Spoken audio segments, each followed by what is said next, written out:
La crise mondiale enclenchée en 1929, puisque c'est donc de cette période que nous avons décidé de partir, enclenchée donc par le krach boursier de Wall Street le 24 octobre, le fameux jeudi noir, est une crise classique par ses origines à chercher dans les contradictions internes du capitalisme, dans l'antagonisme fondamental entre l'appropriation privée des moyens de production et le caractère social de la production.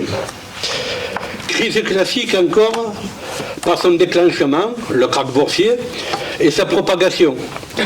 Effondrement des prix et de la production, débâcle des profits et des valeurs boursières, gonflement des faillites et du chômage. Crise classique, mais crise déroutante, car d'une gravité exceptionnelle, d'une ampleur inégalée. Les outils traditionnels de lutte contre les crises sont inopérants. On cherche alors de nouvelles solutions qui seront différentes d'un pays à l'autre. Le grippage de la plus grande puissance économique et financière, les États-Unis, se répercute de pays en pays avec plus de force dans les pays dépendant le plus des capitaux américains, comme par exemple l'Allemagne, qui sera touchée par la crise en 1931, comme la France et les autres pays européens. La crise a eu des conséquences dramatiques qui ont conduit à ce que l'on a appelé la Grande Dépression. Ces effets ont été ressentis dans le monde entier et ont entraîné une récession économique mondiale qui a duré jusqu'à la fin des années 30. Les conséquences de la crise ont été multiples et ont touché tous les aspects de la vie économique et sociale. Les banques ont fait faillite, les entreprises ont fermé, les travailleurs ont perdu leur emploi et les agriculteurs ont été ruinés. La crise a également eu des conséquences politiques, notamment en Europe, sur lesquelles je reviendrai. Aux années folles succèdent donc les dépressions et une société ravagée par une crise globale. Marasme économique, bouillonnement des mécontentements, montée des dictatures et des périls guerriers, ébranlement des régimes parlementaires, bouleversement des valeurs. Cette crise économique, sociale, politique, idéologique ouvre une époque nouvelle. En France, la crise est moins aiguë, moins brutale et spectaculaire qu'aux États-Unis et en Allemagne. Dans un premier temps, la France peut même s'en croire préservée. Le président du Conseil d'alors, Pierre Tardieu, parle même d'une île heureuse. Mais l'île heureuse est atteinte à son tour en 1931. La crise s'étalera jusqu'en 1937-1938, alors que d'autres grandes puissances sont entrées en convalescence dès 1933. La production diminue d'un tiers. À la veille de la guerre, le niveau de 1929 n'est toujours pas rattrapé. Le chômage et chômage partiel explosent. Des queues interminables se forment devant les soupes populaires. Ouvriers et employés voient leur salaire baisser. Le traitement des fonctionnaires est amputé d'environ 14%. L'exploitation et le flicage sont amplifiés. Face à cette situation, la Confédération générale du patronat français, l'ancêtre du MEDEF, proclame que seule l'application de formules libérales permettra une large reprise du commerce et un retour du monde à la prospérité. Patrick Martin, l'actuel président du MEDEF, pourrait reprendre cette formule à son compte. Dans le même temps, les partisans d'une alternative au capitalisme sont confortés dans leur idée. Même si, dans ce climat dépressif, peu de mouvements sociaux jusqu'en 1932. Il faut attendre 1933 et notamment une grève très dure chez les 18 000 salariés des Citroën en région parisienne et la marche des chômeurs du Nord sur Paris, dont notre camarade Martha Desrumeaux fut une des organisatrices, pour que la classe ouvrière française sorte de sa léthargie. S'ensuivent de nombreuses actions et mobilisations pour refuser les reculs sociaux et imposer des revendications.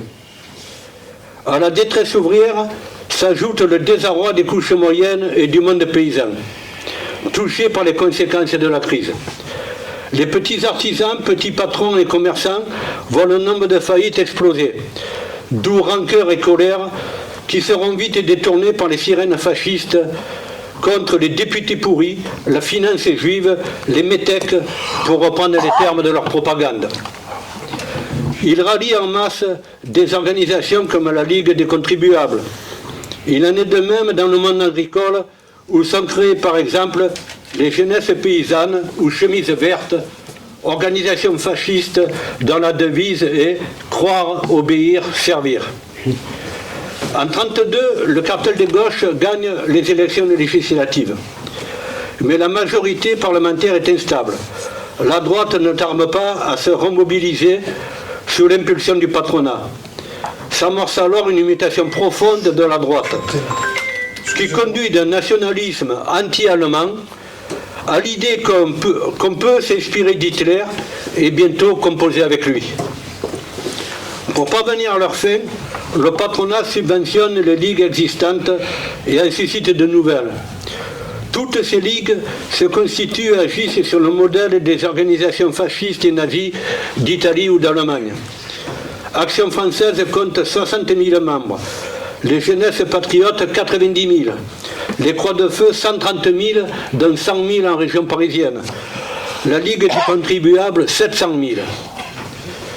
Avec de nombreux soutiens et la complicité bienveillante de la police et de son préfet Chiappe, les ligues tiennent dès lors le haut du pavé. Ça me rappelle quelque chose ces jours-ci. À tour de rôle, avec une savante orchestration, elles organisent des démonstrations de rue. Elles s'attachent notamment à briser tout ce qui s'attaque à la crise sur une base de classe. Attaque contre les grévistes, agression pour empêcher la tenue de réunions du Parti communiste, etc., etc. La récession libère désormais la violence ouverte. Les ennemis du régime ou de la République croient venue l'heure de la décision. Le 6 février 1934, jour de l'investiture du nouveau président du Conseil Daladier, toutes les ligues appellent à manifester pour le nettoyage total contre le gouvernement de Daladier.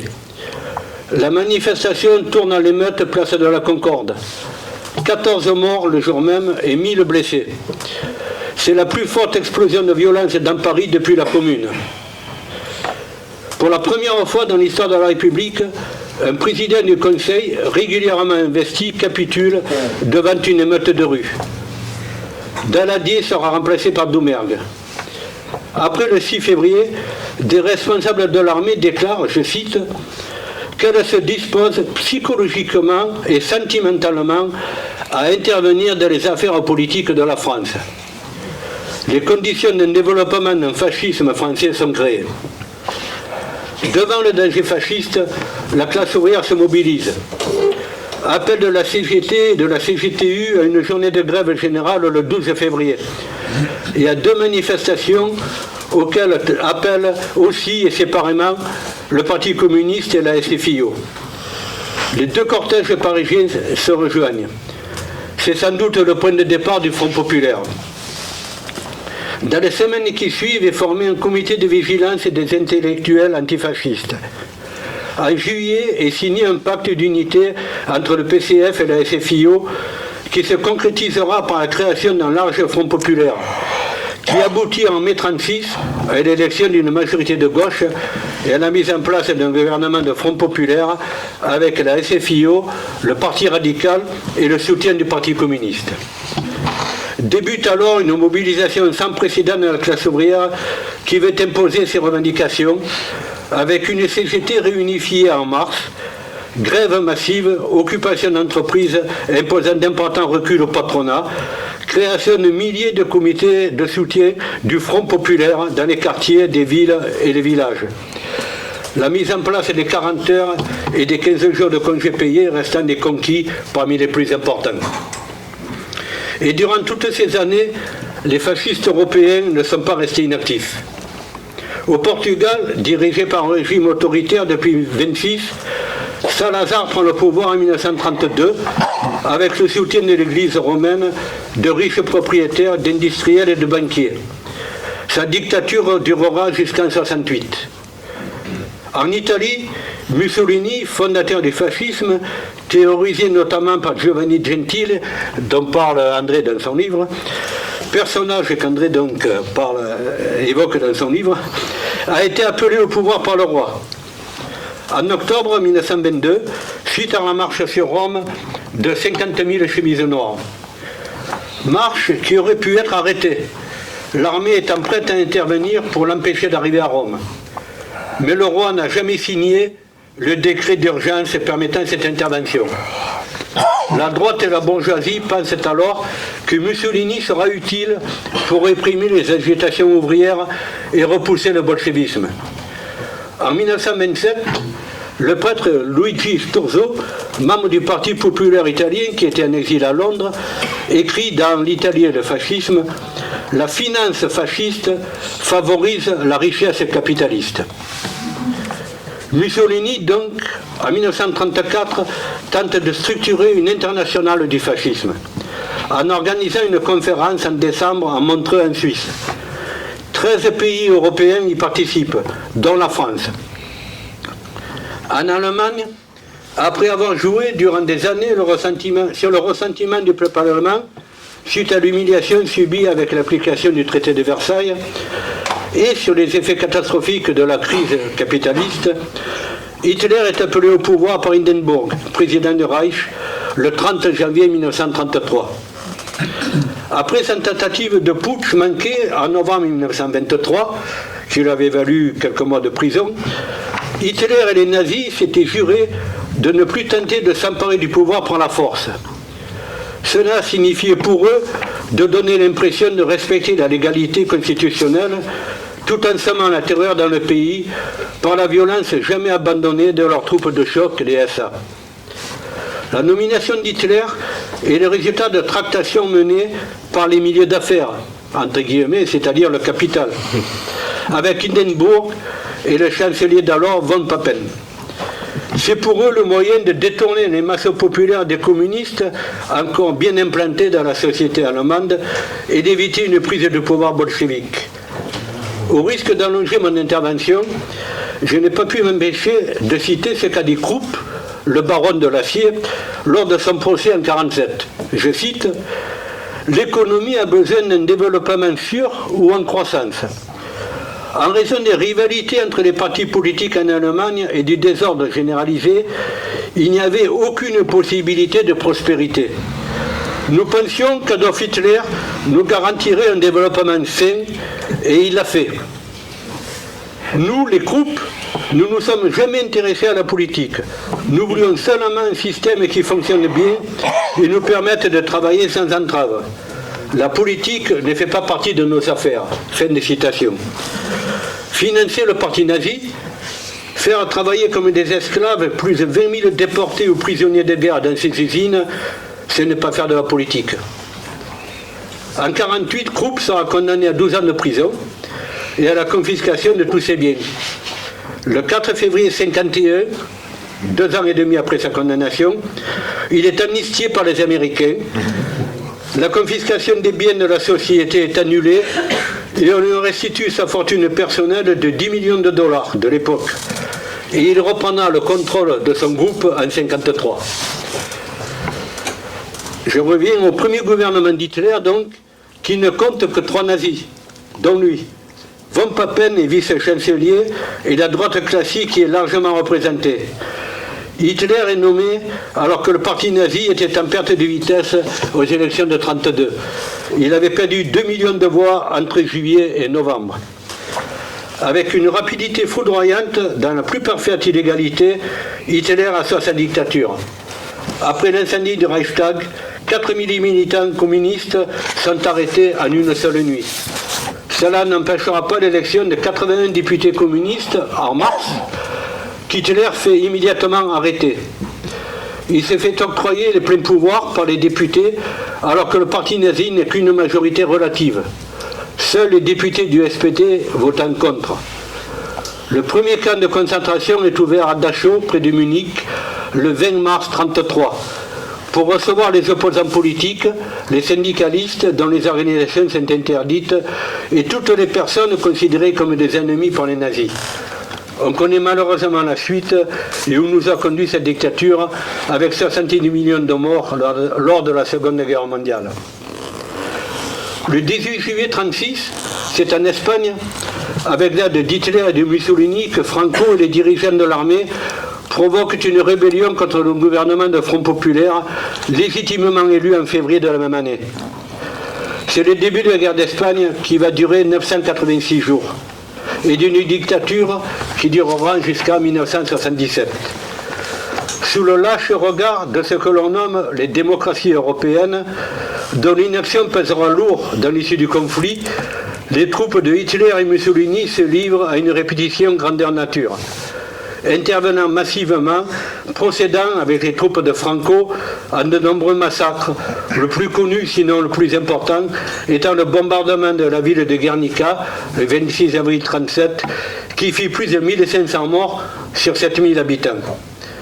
Le bilan de la guerre civile est terrible. Dans un pays de 26 millions d'habitants, on estime le nombre de morts à environ 400 000 et 114 000 disparus de 1936 à 1939. Des dizaines de milliers de morts dus à la répression franquiste après la guerre et l'exode de 500 000 républicains dans notre pays où ils furent accueillis d'une manière honteuse par le gouvernement qui avait succédé au Front populaire. Dans notre pays, dès le début de la guerre civile, des clivages apparaissent à partir de positions de classe parmi les forces de gauche. Alors que des accords lient nos deux pays, le gouvernement du Front populaire, suivant les positions de l'Angleterre, décide de ne pas intervenir malgré les appels à l'aide du gouvernement légitime de Madrid. Le Parti communiste, les mouvements anarchistes et une large majorité de la CGT appellent à soutenir sous toutes les formes les républicains espagnols, estimant notamment qu'une victoire des fascistes ne ferait qu'accentuer les risques de guerre en Europe. Des grèves seront même organisées, notamment dans la métallurgie, pour contraindre le gouvernement à revoir sa position. Dans la CGT aussi, des clivages et des désaccords importants s'expriment sur la politique de non-intervention. Et là, je vous renvoie, pour ne pas allonger, au livre que nous venons d'éditer. Mais les travailleurs mesurent l'enjeu dans le contexte international de l'époque et la solidarité de la classe ouvrière française ne fera pas défaut dans la lutte contre le fascisme, notamment sous l'impulsion de la CGT, forte de ses 5 millions d'adhérents, qui en sera le pilier essentiel. À l'époque, la bataille idéologique n'avait pas causé les dégâts que l'on mesure aujourd'hui chez les travailleurs sur la perception de la lutte des classes. Il se posait sans doute moins la question dans la confrontation capital-travail, où est mon camp ? De la collecte de millions de francs de vivres, de vêtements, de médicaments, à l'envoi de véhicules sanitaires, de tanks et d'armes diverses, à l'accueil en France de milliers d'enfants des républicains espagnols, à l'engagement dans les brigades internationales au risque de leur vie, puis à la défaite du Frente populaire, à l'accueil de centaines de milliers de réfugiés, des millions de Françaises et de Français, dans et avec les organisations CGT, ont mis en pratique des valeurs fondatrices et essentielles de la CGT, la solidarité internationaliste et la lutte contre le fascisme. Pour mesurer cet engagement, je vous renvoie à nouveau au livre. Dans ce livre, nous montrons également comment les travailleurs de notre département, les Varoises et les Varois, ont répondu présents pour mener cette bataille de la solidarité jusqu'à l'engagement de nombre d'entre eux dans les brigades internationales. Voilà, nous sommes partis de la crise de 1929, nous arrivons à la défaite du Front populaire espagnol, à la victoire des fascistes qui conduira à la Seconde Guerre mondiale quelques années plus tard. Alors il est de coutume de dire que l'histoire ne se répète pas, mais ne lui arrive-t-il pas parfois de bégayer ? Et je donne la parole à mon camarade André.